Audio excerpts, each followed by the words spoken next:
ভারতের উগ্রবাদী হিন্দুদের বলবো, আপনাদের বন্ধুত্ব তো শেখ হাসিনার সাথে।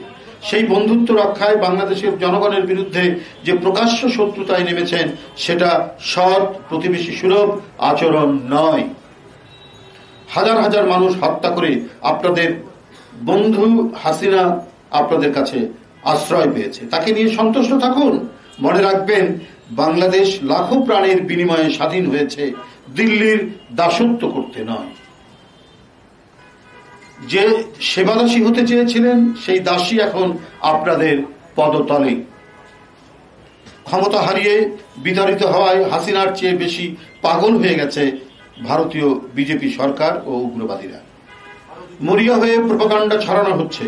হিন্দুত্ববাদীদের আরেক ছদ্মবেশী শিখণ্ডী মমতা ব্যানার্জি জাতিসংঘ শান্তিরক্ষী পাঠাতে বলছে। আরে ভারতেই তো বাংলাদেশের মিশনগুলো অরক্ষিত, নিরাপত্তাহীন, এবং বাংলাদেশি মিশনের একজনকে আমরা যেটা ভিডিও ভাইরাল হতে দেখেছি, কি বেদম প্রহার করা হচ্ছে।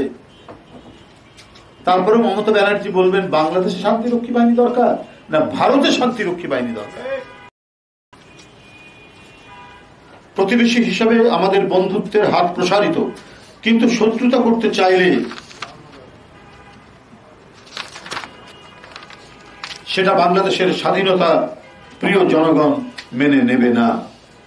আপনাদের প্রতি অনুরোধ, নিরাপত্তা ও স্থিতিশীলতার প্রতি হুমকি হয়ে দাঁড়াবেন না। বাংলাদেশের মুসলিম, হিন্দু, বৌদ্ধ, খ্রিস্টান যারাই নিরাপত্তাহীন মনে করেন তারা সরকারকে জানান, সরকার উপযুক্ত ব্যবস্থা নেবে। কিন্তু ভারতের দৃষ্টি আকর্ষণ করে লাভ নেই। জন্মভূমির প্রতি অনুগত থাকুন। এই মৃত্তিকাতেই যদি আপনার জন্ম হয়, তো এই মৃত্তিকার প্রতি, এই মাটির প্রতি আপনি ভালোবাসা প্রকাশ করুন। বিজেপি ভারতকে ধর্মীয় উগ্রবাদী রাষ্ট্রে পরিণত করেছে। বাংলাদেশ ভারতের মতো উগ্রবাদী কোন ধর্মীয় রাষ্ট্র নয়। বাংলাদেশ ভারতের বন্ধু রাষ্ট্র ভেবে কত কিছু দিয়েছে, কিন্তু ভারত সরকার সীমান্তে রক্ত, লাশ আর সীমান্ত আগ্রাসন ছাড়া আর কিছুই দেয়নি। বন্ধুরা, ভারত সংখ্যালঘু সম্প্রদায়ের মানুষের উপর অসংখ্য নির্মমতার ঘটনা ঘটছে প্রতিনিয়ত এবং দীর্ঘদিন ধরে। সেসব নিয়ে দেশটির কোনো সংকোচ বা অনুশোচনা নেই, কিন্তু বাংলাদেশে তাদের মাস্টার প্ল্যানের পরিস্থিতিতে তারা অযাচিত উদ্বেগ, উগ্রতা প্রকাশ করছে। সেই পরিস্থিতি কিছুই না, দুই একটা বিচ্ছিন্ন ঘটনা, কিন্তু তাদের মাস্টার প্ল্যানের অংশ হচ্ছে বাংলাদেশকে অস্থিতিশীল করো, বাংলাদেশ যেন স্বাভাবিকভাবে চলতে না পারে। এটাই হচ্ছে তাদের একেবারে এটা একটি আন্তর্জাতিক মাস্টার প্ল্যান, কারণ এখানে বাইরের একটি দেশ এর মধ্যে জড়িত বলে এদেশের মানুষ মনে করে। যে সীমা অতিক্রম করেছে, যার সীমা অতিক্রম করেছে, ভারতের ভূমিকা ডাবল স্ট্যান্ডার্ড। তাদের নিজেদের দেশে মুসলিম, খ্রিস্টান, নিম্নবর্ণের, দলিত, হিন্দু, শিখ সহ সংখ্যালঘুদের কোনো নিরাপত্তা নেই। তারা বাংলাদেশের অভ্যন্তরীণ বিষয় নিয়ে অস্থির।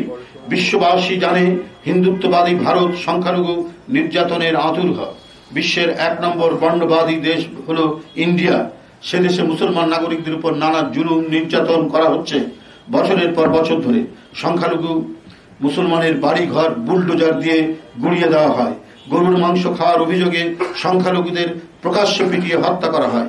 কয়েকদিন আগেও উত্তরপ্রদেশের উপনির্বাচনে 5 জন মুসলমানকে পিটিয়ে হত্যা করা হয়েছে। যে ভারত সংখ্যালঘু নির্যাতন রাষ্ট্রীয়ভাবে সম্পন্ন করতে অভ্যস্ত, তারা বাংলাদেশের সংখ্যালঘু নির্যাতনের কাল্পনিক অভিযোগ তুলছে।